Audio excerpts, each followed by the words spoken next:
times you perceive a child as if he or she is your equal within the same range. But to your dismay, you realize, no, there's nothing in the head. The head is just tabula rasa.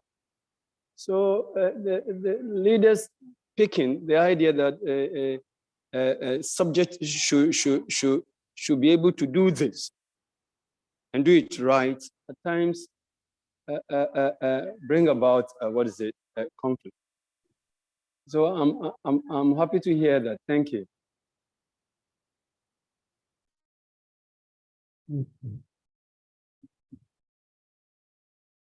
So was that a comment, Richard? I'm not so yes, just sure. a comment. Not okay. It wasn't a question. Thank you so much. I'm just okay with your treatment. Thank you. Okay, thank you.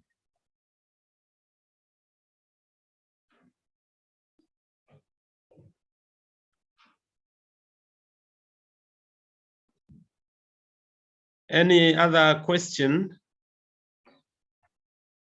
You can also put it in chat.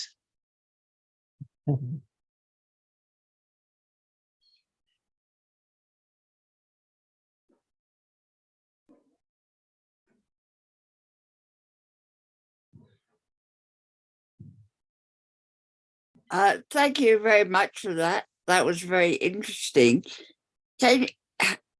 I mean, normally we tend to think of the problem with the elites as being that they want to hang on to power, regardless. Not what incentive would they have to build good institutions?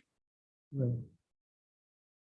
Yeah, I mean, that's a great question, and that's also my question.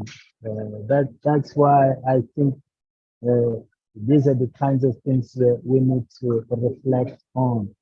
So the suggestion I'm making, whatever it's worth, is that we begin by trying to describe the political culture underlying governance and leadership ideas in our continent, because this is pretty much consistent across regions in Africa and even across ideological divides. So it's this idea of a political teleology. And of course, one problem with that is that it turns our political elites into imitations of colonialism. They become colonial in their relationship to their own people, right? And I know this is difficult to say. It's also painful to make this admission, but there's a sense in which we have a leadership culture in Africa which is not very different from the colonial leadership culture. Now, if you think there's something to this idea, to this hypothesis, maybe we can take things up from there and continue reflecting. Because the urge to stay on, to hang on to power, is definitely, it's a consequence of this political teleology, of this political culture. I don't think that it's something that should be seen in isolation. It's something that you have, whether someone describes themselves as a Democrat, as a capitalist, as a Marxist, a liberal, or whatever. You have this. I mean, of course, there are honorable exceptions. I think Cape Verde is an exception. Mauritius is the usual suspects. Even interestingly enough, SWAPO, Namibia, I think they seem to be an exception to this rule. But then they haven't yet been sufficiently tested by opposition. So I think this is how, my own feeling, not being someone who does research on peace, is that we could profit from focusing some more attention on the underlying political culture. Maybe there are other ways of describing this political culture. I don't know. The way I have tried to come to terms with it is by thinking along the lines of a teleology. Perhaps just one more point to that. So it's not simply that it creates an environment within which our political elites foster a colonial relationship to their own people, but it is also that they feel better in a political environment within which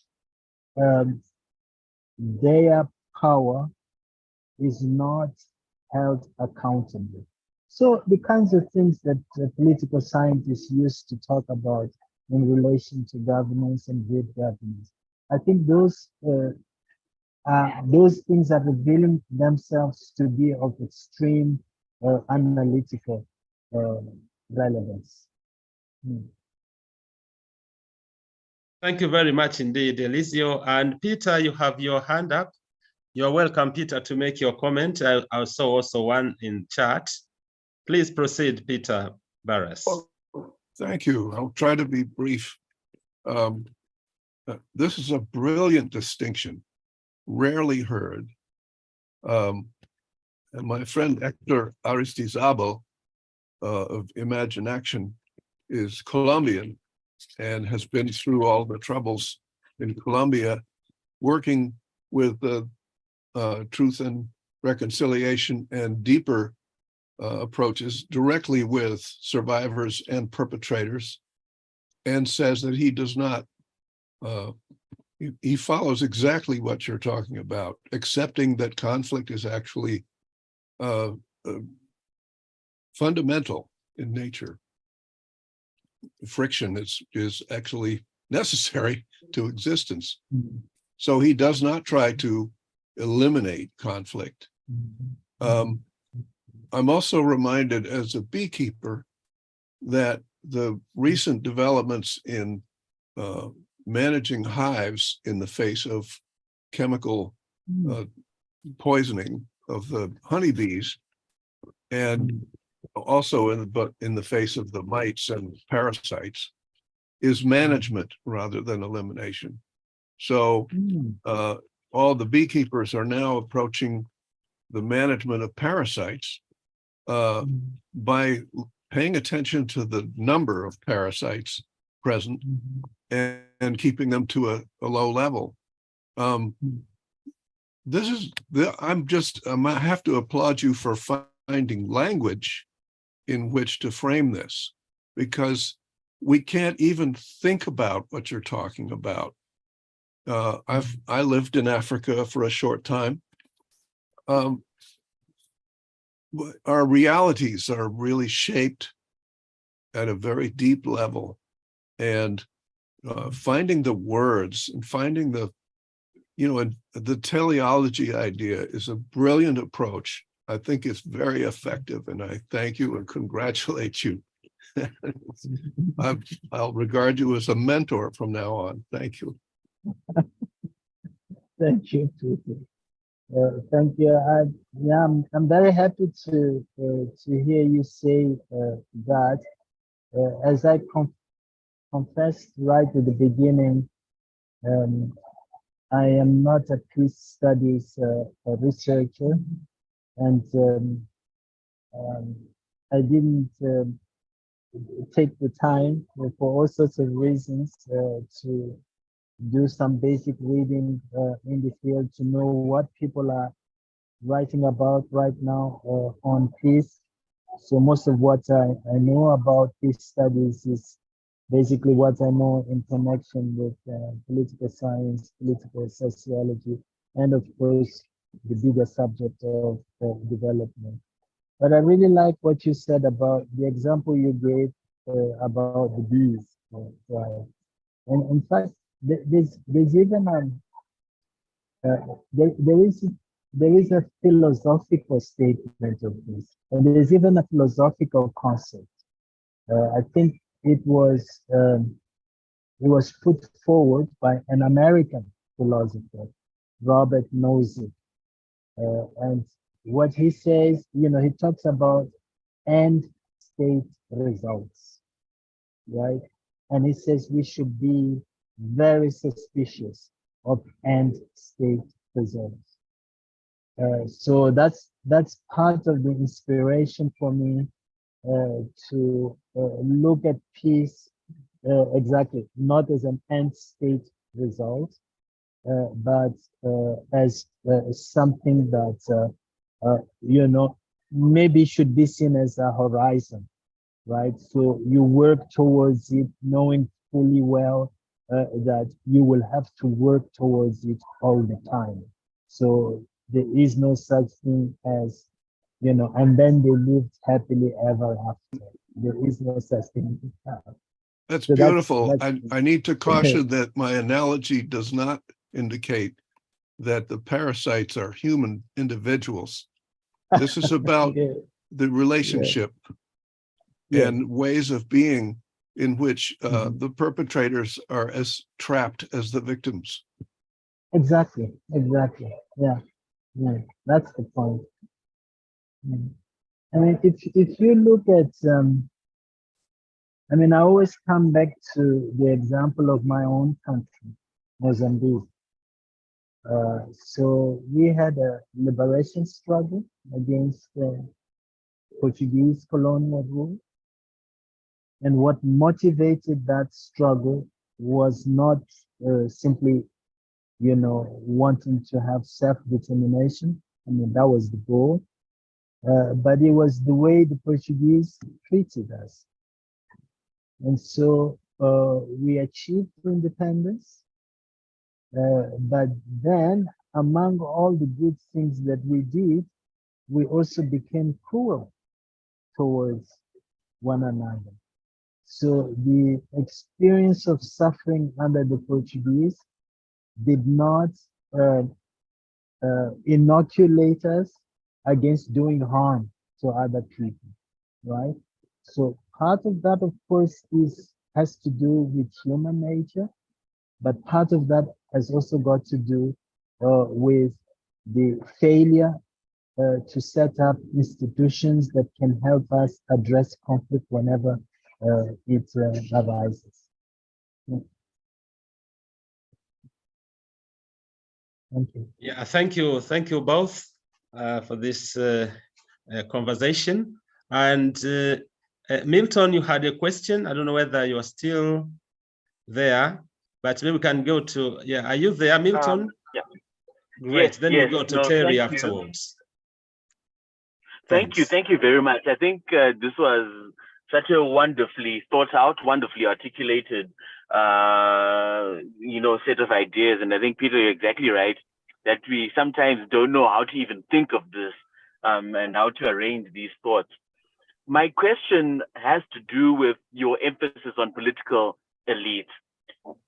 I think you typified them very well, but then there is a part of me that feels as though these political elites are a proper subset of ourselves, where these traits that lead to a bad, let's say, political space and bad political outcomes, then bad development outcomes, is found in the society themselves. The political elites are propped up, celebrated, toyed by us.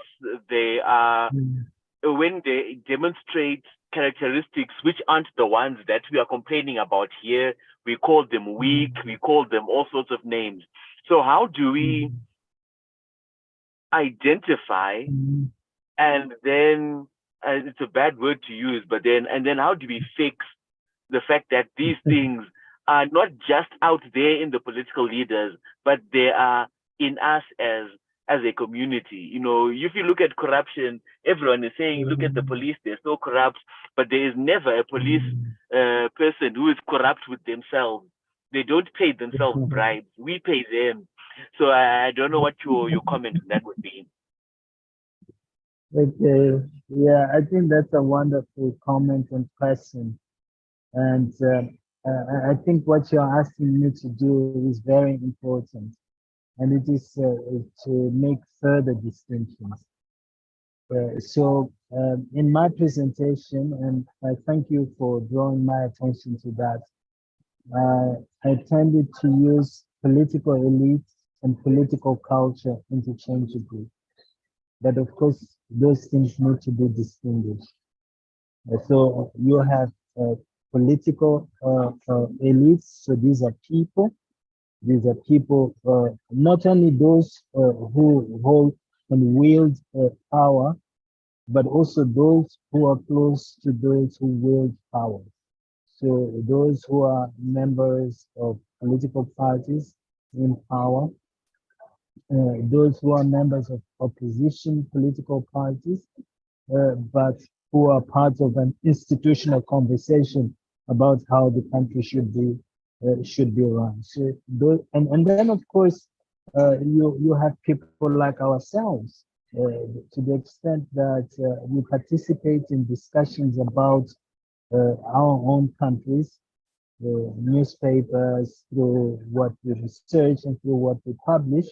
I would say that we also become part of the political elites.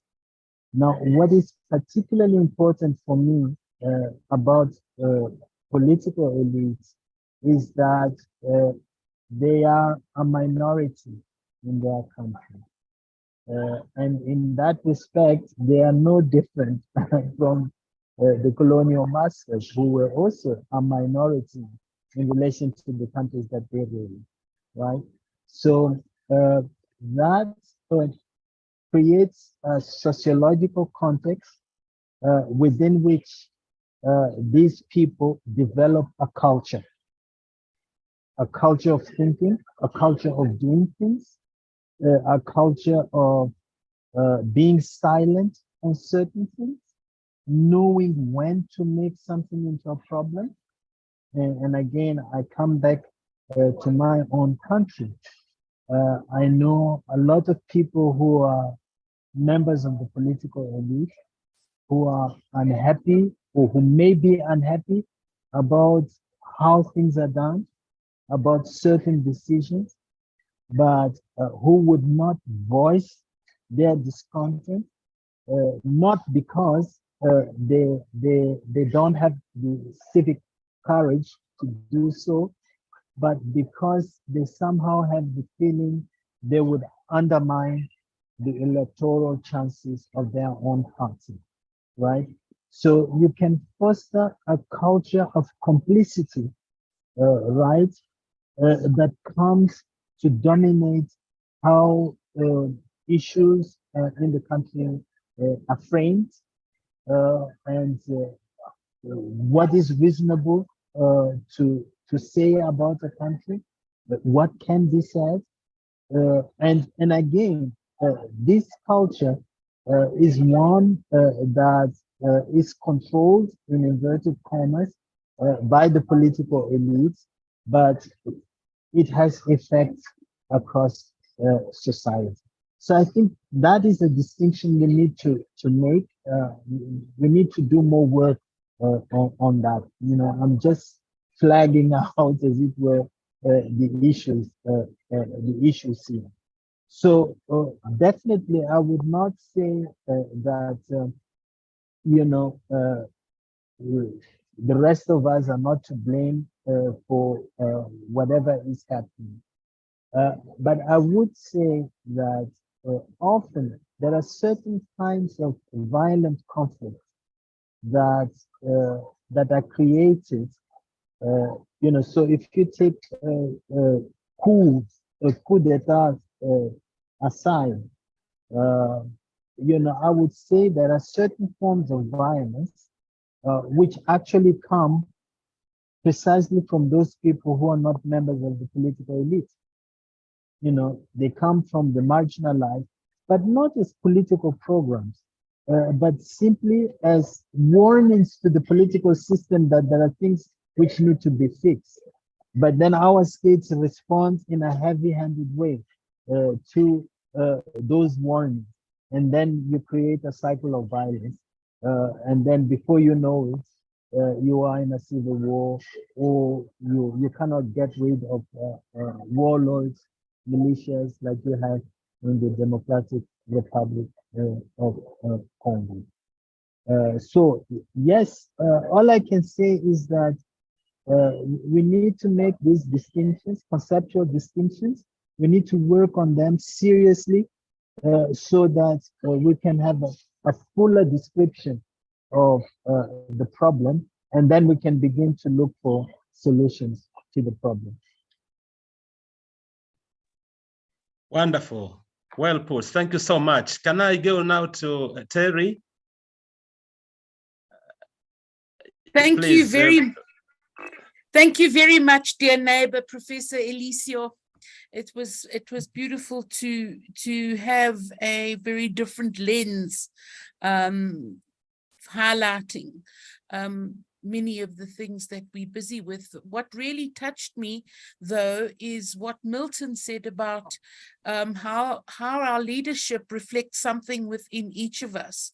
And I want to maybe spotlight the notion of trauma and of societal trauma that Peter spoke of in the chat, and the intergenerational trauma. I have such a sense in South Africa that our leaders are living with the trauma of colonialism and the violence of the imaginable apartheid. You know, that there's been, most of our leaders have been in detention, have been tortured, and have been in detention without trial. And I know it's 30 years ago, but what happens is that we become inured to see suffering. It's like, if I'm going to look at the suffering of others, I'm going to have to start connecting with the suffering within myself, so that we've got a lot of leadership that actually is in a denial of how much suffering there has been in their own lives, in their own families, and in generations where there has been the narrative of culture, the narrative of being, the narrative of language has been destroyed. And then on top of that, the actual physical and geographical and spatial violence in the onslaught from apartheid. So I'm not saying that I don't hold us all responsible as leaders to do what is right for the common good. There's a part of me that is full of compassion and sadness that we haven't created not only structures that hold people accountable, but also the spaces where people can be vulnerable and people can be who they are in the moment of profound suffering. I mean, I wonder, our people in South Africa, our leaders, they don't even see that there's anything wrong in any of the state the state-owned enterprises, that they steal all the money and they think it's okay. But in a sense, I can see that they haven't had enough, and it'll never be enough. And then they don't see the people that are suffering around them. So yeah, I just it's another lens, Professor Eliseo. So thank you. Thank you. Thank you. No, I mean, I understand what you're saying, and I think I agree with a lot of it. I think trauma is something that we have to take into account. And the colonial experience was very serious. I don't think that we can afford to ignore this colonial experience. Even, you know, in the case of you know, other African countries, so not South Africa or Zimbabwe or Namibia, but you know, those that have been independent for much longer. I think even 60 years on, 70 years on, colonialism still plays a role in determining our political choices.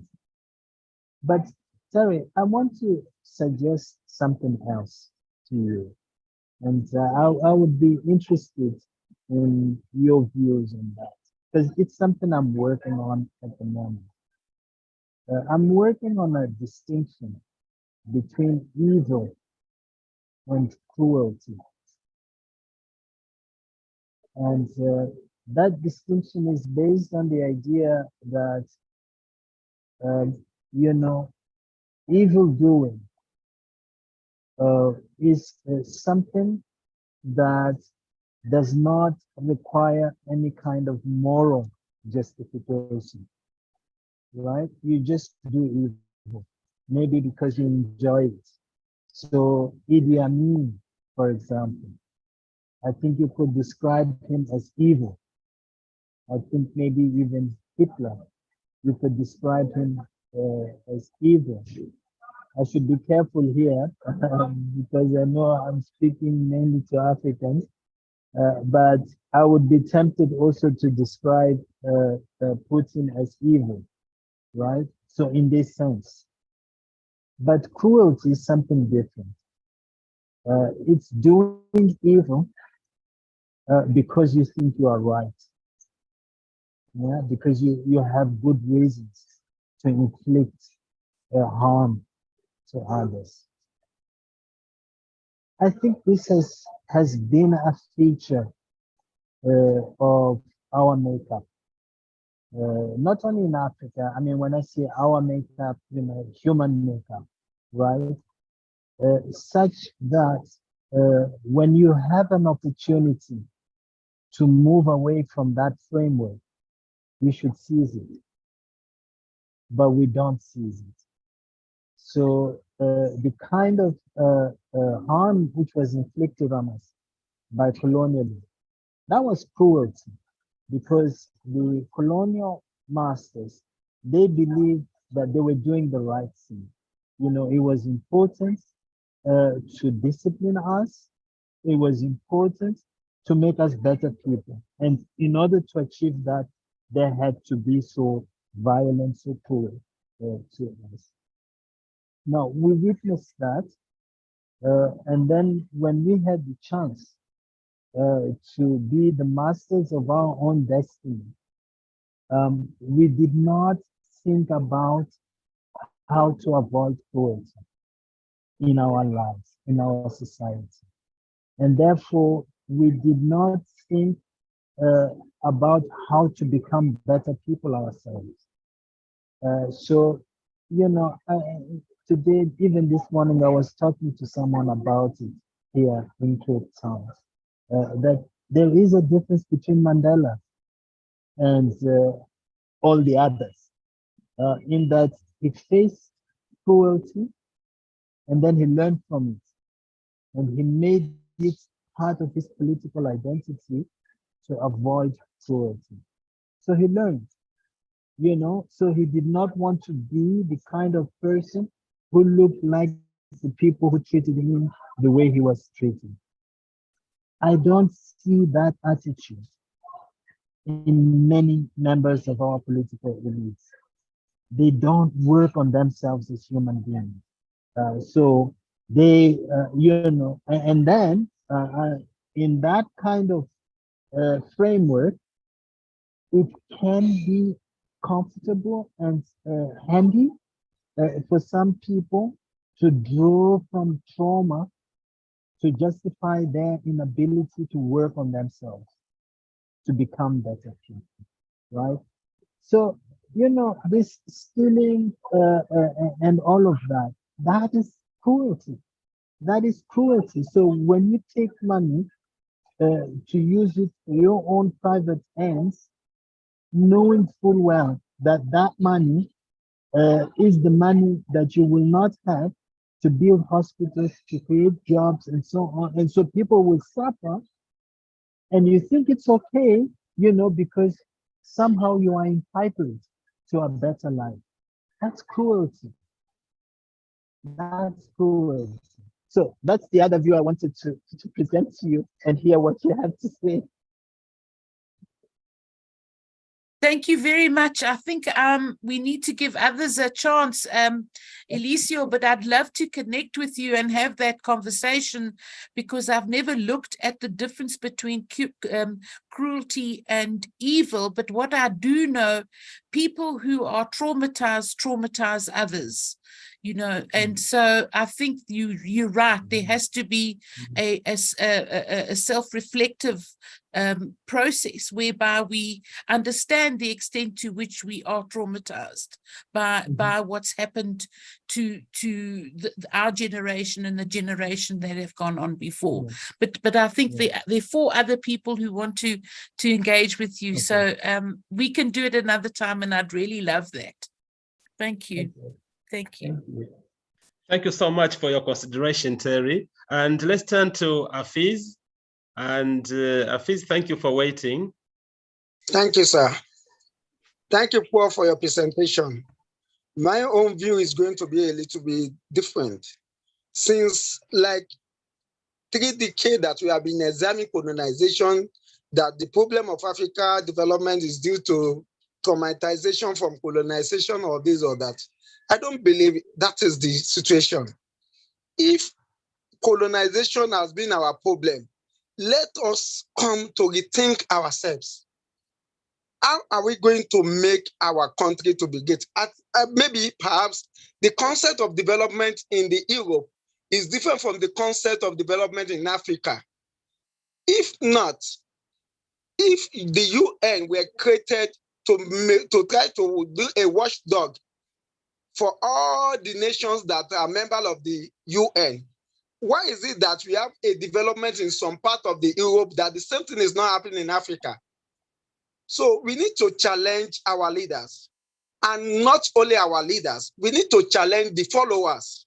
What are we doing to try to challenge illegal or corruption of the leaders? We need to checkmate them. Look at the example of what Rodney did in Ghana. But as time goes on, they go back to their corrupt or debris way of doing things. Ghana cannot develop again. So there is someone in the Nigeria military, a late General Tunde Idiagbon. He said, for us to make the Nigeria to be great and to be better and to be good for all the citizens, we need to arrest all the political elites that has tasted power and kill every one of them. And they asked him, including you, he said, yes, kill me among them. So if we cannot do that, let all the scholars, if we are going to take a political position, or is there any something in that position that is causing or that is making Nigeria, Africa to be backward? Because it is enough for us to stop calling colonial master, colonial this, colonial that. If you look at some country now, some African countries now, they have their own independence over 50 years. So if 10 years, you cannot measure your growth economically, politically, socially, then what are you existing for? So my own view is that it is not the colonization that is our problem. It is not the colonization trauma that is actually affecting us. It is we ourselves that we are affecting ourselves, that doesn't want us to affect the growth and development that's supposed to be made for Africa. There are some people in my own, there are some research that I've been making that, is it not possible for, instead of Africa going to the European, is it not possible for the European to come and be laboring in Africa country, despite the fact of the natural resources that we have? So because we shouldn't make, this man, we call it bad faith, Nietzsche, call it bad faith, to be trying to shift the blame, what you're supposed to take your responsibility to other people. Africa should stop blaming the European or the colonial master for this, for that, for development, for development. We should try to challenge ourselves. Let us challenge our leaders. Let us, our followers, let us challenge each other that we need to do this at a particular frame time work. So I don't think the concept of colonization is still in existence. it has been something that has been in extinct. And we need to take it like that and work on ourselves to make sure that we have development. Thank you. Thank you, Afis. No, I mean, I take the general gist of your point. I think what's the role that colonialism is playing in our discussion is a slightly different one. So I would say that what is being suggested here is not that colonialism is the cause of the situation we find ourselves in, or of our failure to develop ourselves or to do what we want to do, but that it has conditioned what we can do, and that we need to take that into account. So, you know, if you are born into a peasant family in Nigeria today, of course, the doors that will be open to you, the kinds of things that you can do will not be the same as those that will be open to someone who is born into a politician's family, for example.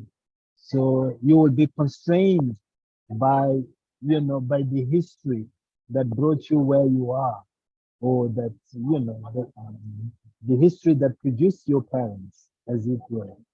So I think we can make that claim. We can say that colonial history has conditioned, you know, Africa's development, but it doesn't have to be the reason why, you know, we are not making the best out of what we can, you know. So you know, I just wanted to make that that clarification. Otherwise, I go along with your insistence on the importance of, you know, acknowledging our responsibility.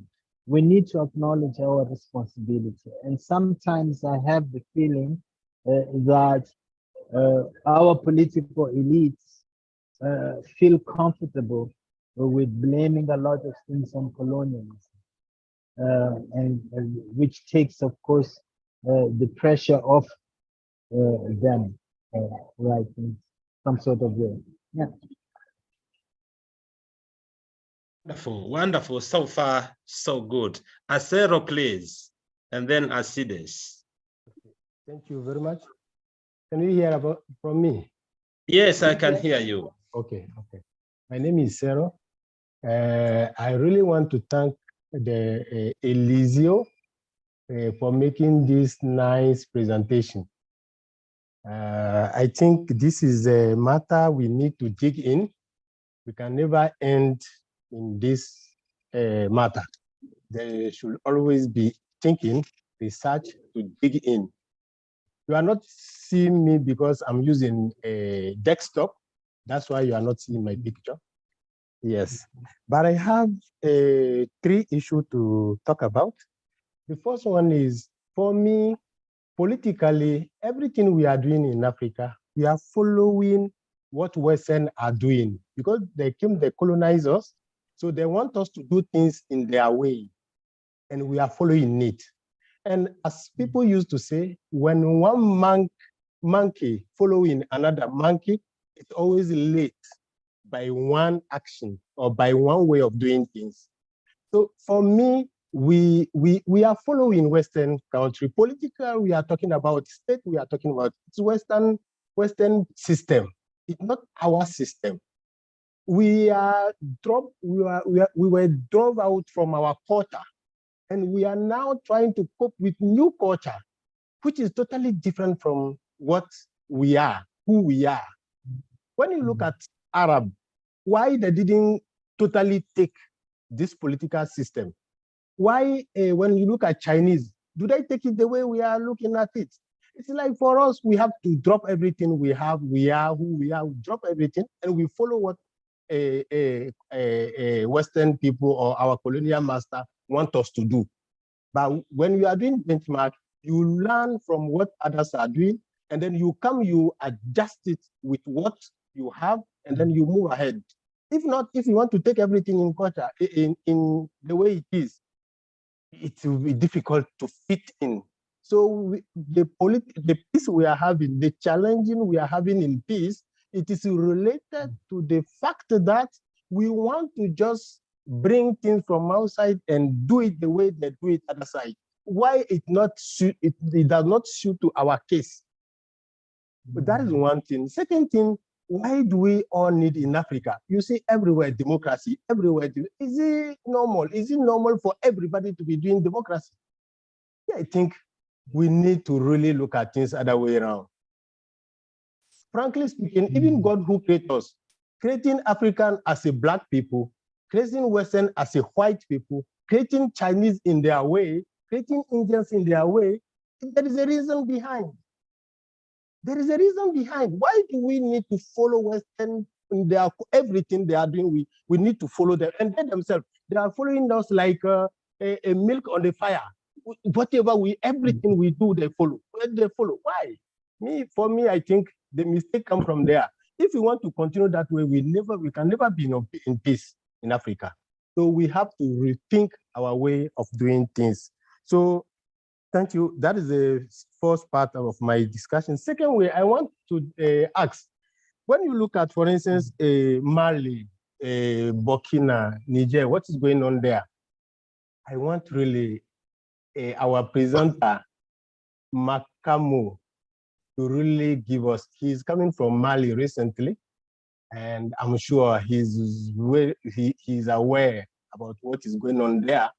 I want to have his thoughts in regard to this matter, what is going in Sahel, and this relationship they build together. What is currently the news going on there? I really want to have some few information in regard to that. His thought, in fact, his thought in regard to that matter. So I think if I say 3, I just drop it there.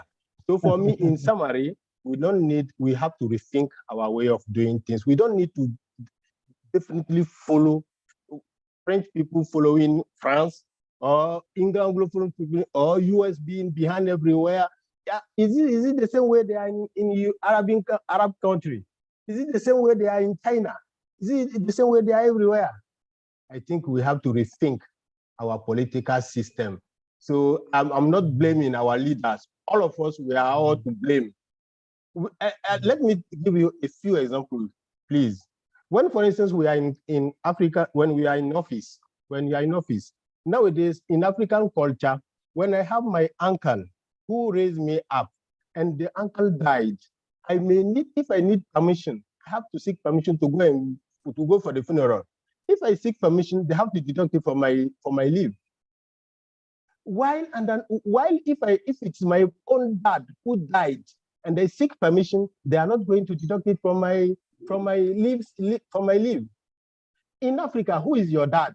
Truly, starting from Mozambique and everywhere, we all know what is family. I can see even our document, which is ruling us in companies in our society, it does not take into consideration our way of doing things in Africa. So we have to review all those things in order to get development and get peace. Thank you very much. Thank you, Asero. Look, I think the first 2 questions are related. I see a close connection between them. And of course, you are right in drawing our attention to the importance of developing our own institutions, listening more to our values, and creating space for those values to be nurtured in our political arrangements. I think that is, the ideal situation. If we can do that, I think we will make Africa safe for peace, I would say. Now, let me just complicate the story a bit.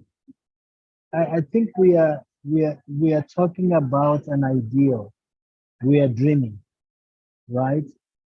And the reason why I say that is because we live in a world which is not of our own making. I think the radical formulation of that would be that we live in a European world. Even the Chinese, they live in a European world. The Japanese, they live in a European world.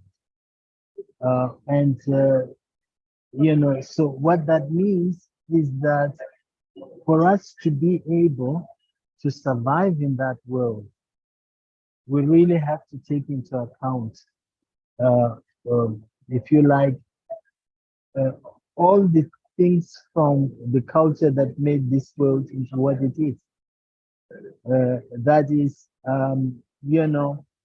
we can say, for example, that the state, the modern state, is a European invention, right? Now, what that means in practice is that if you want to be recognized as a political community today, you have to strive to have a modern state, right? And then you will face the problem that you don't have everything that you would need to have in order to make it work. And then you may have the kinds of problems that we have in our continent. I mean, it's like the animal world. Animals live in our world. It's not us who live in the world of animals. So, some manage by being domestic animals. The others who want to nurture their freedom, they stay in the jungle, and you know what happens to them. They become extremely vulnerable to the human predator, right? Now, what do I mean by this? What I mean is that we need to reflect on the relationship between principles and values. So what are the principles we need to promote in order to protect certain values? So if there's something that we think is valuable in our culture, let us identify the principles that we have to promote so that we can protect those values. Now, my answer to this is that we probably, any principle that we formulate will not be far from the kinds of things you have in democratic arrangements, right? So if you say human dignity is very important, then the answer to that will be, if you want a political system that protects human dignity, it will have to be a political system that looks like a democracy, because at least theoretically, democracies, by protecting freedom of speech, freedom of assembly, freedom of religion, all these rights, at least theoretically, I insist on that, theoretically, they have the best institutional arrangements to protect those, to promote those things. So, in my own discussion with friends and colleagues in Mozambique and elsewhere, when people say, look, democracy is Western or whatever, what I say is, we are not approaching that question the right way. We should not ask the question whether we need democracy or not, whether democracy is African or European. We should say, what are the values we need to protect, right? And then once we have determined that, we should ask ourselves which principles can help us protect those values. And then the political institutions that we need will have to be institutions that help us protect, promote those principles. And I'm pretty sure in most of the cases, most of our answers will look like what we understand today by democracy. But the outcome, the political outcome of that will be very local. It will be something that people will recognize as their own. Because, you know, there have been discussions that I've had problems with. So, you know, I mean, in China today, it's normal for people, for the Chinese, especially people from the Communist Party, to claim that, you know, the political system which they have is the, you know, it's the most appropriate for them. They don't want Western democracy and so on. And I think they are lying. They're not being honest.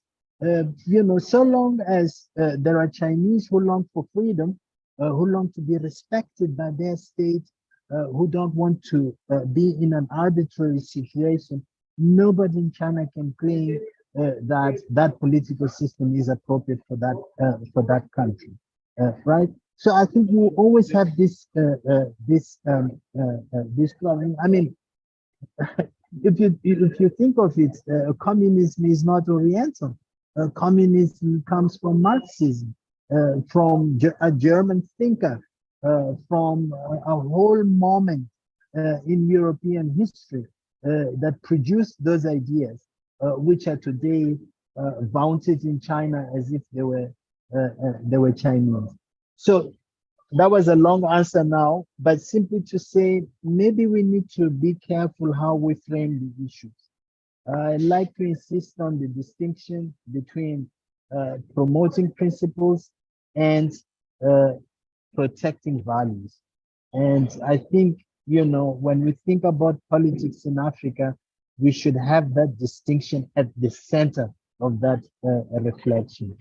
And I'm pretty sure that whatever the answer we have, it will not be very far from what today we would describe as democracy.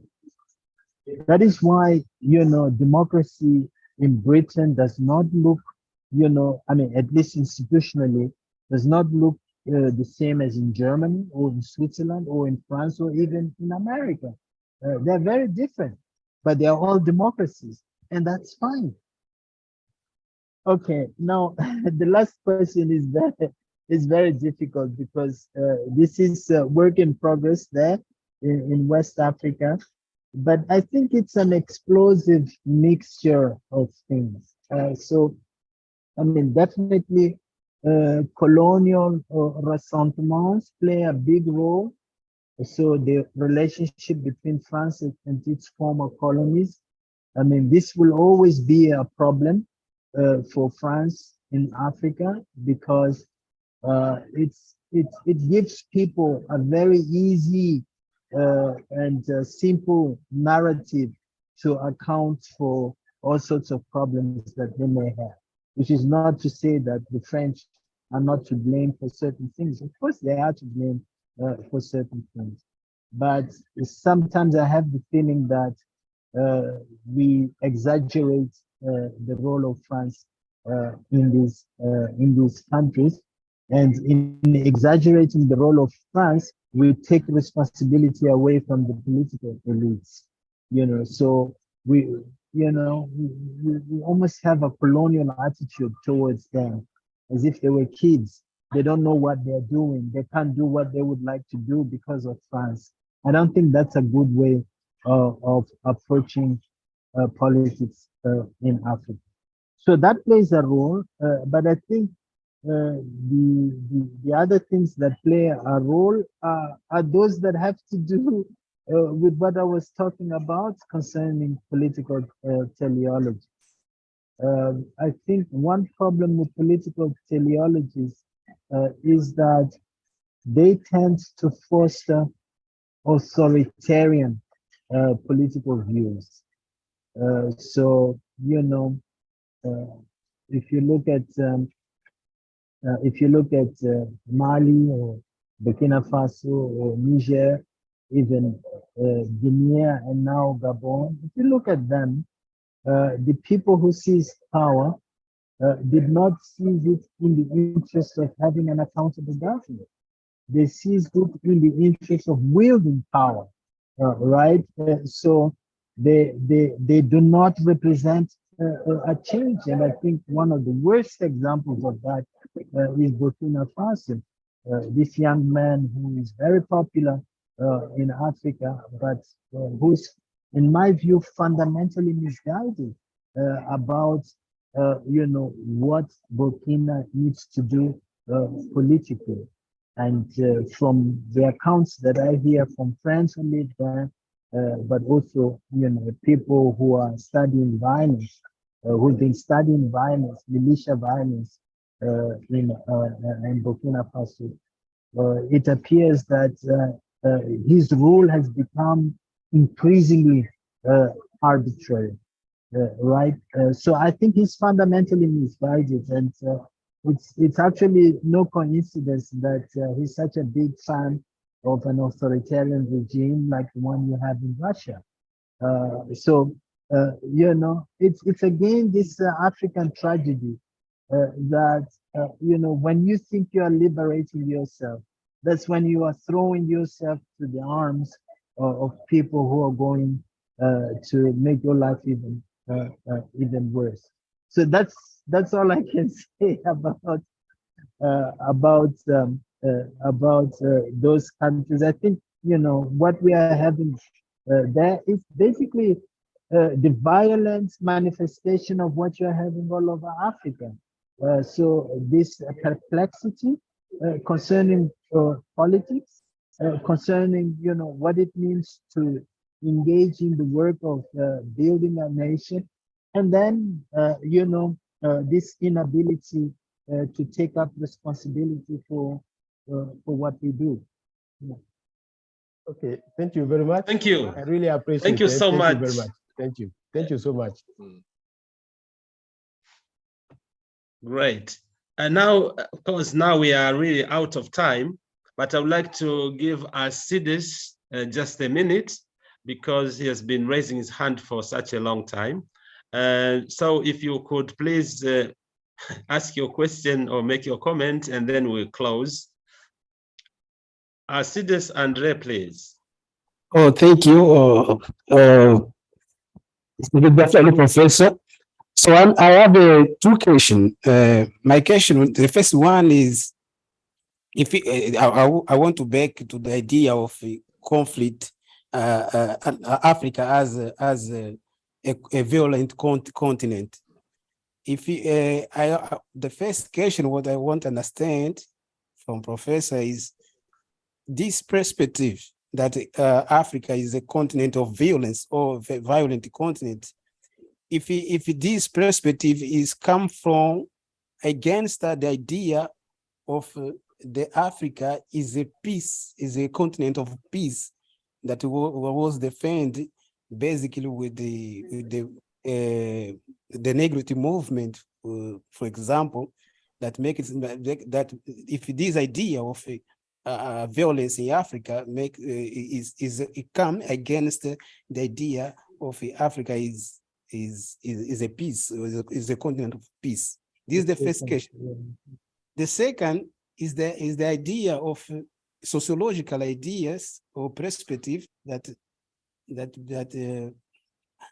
show the condition that violence is extreme situation of social relation. I want to understand that if this perspective makes sense in a continent as Africa.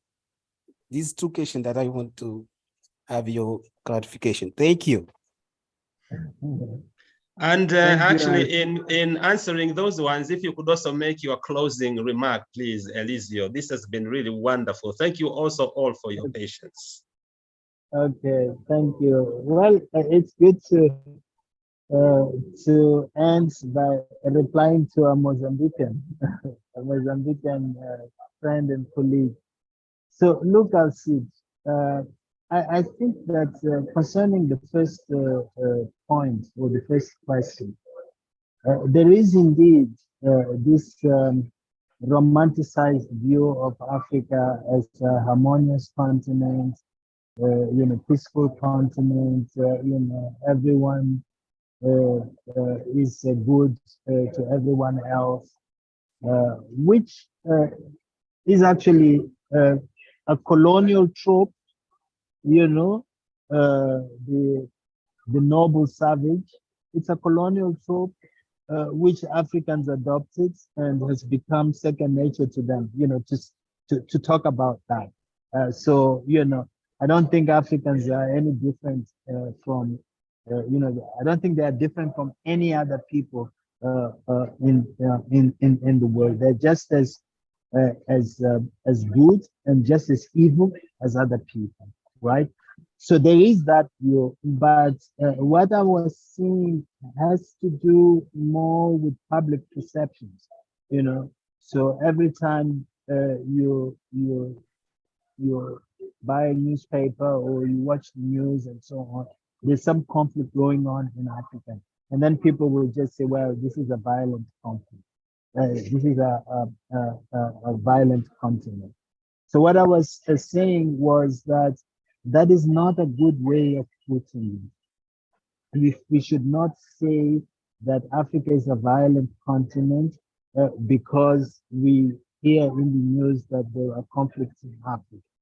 What we should focus our attention on, and this is a sociological point, is that, you know, Africa presents itself today in a way that renders it vulnerable to violence or likely to have violence. In fact, historically, if you look at countries that were going through the same things that Africa is going on now, so Europe, at least as far as state building is concerned, so Europe in the 19th century, in the 18th century, in the 17th century, there was no difference. Europe was like that. In fact, peace came to Europe very recently, I would say about 80 years ago. And even that, you know, you should put that in the context, you know, in the proper context, because it's not like wars have disappeared from Europe. Even when, you know, after the Second World War, you had violent conflicts in Britain, in the UK, you had them in Germany, you had them in Italy, you had them in France, in Spain, even in Sweden. So, I mean, we have to be careful about that. So I was just inviting us, or I was just making the point that we need to look at the sociological factors and try to explain violence from sociological factors, not from cultural factors. So that's what I meant. Now, concerning the second point, that maybe I can use it to make, as George asked, to make a much broader point about it. You know, what I'm saying is that while conflict is inherent to human relations, the forms which conflict can take are not inevitable, right? So you can have extreme forms of violence, or you can have, you know, extreme forms of conflict, yeah? But that is not inevitable simply because conflict is inherent to human nature. And that is what we need to guard ourselves against. And we guard ourselves against that by investing on creating institutions that help us address conflict when it emerges, precisely to avoid, you know, situations where conflict takes those extreme forms. But we will not always be successful. That was the point. Okay, thank you. Thank you. Thank you very much, Eliseo, for this wonderful presentation. Thank you for your time. And I thank everybody also for your participation today. I invite you again next Wednesday. Thank you and all the best. Thank you, Richard.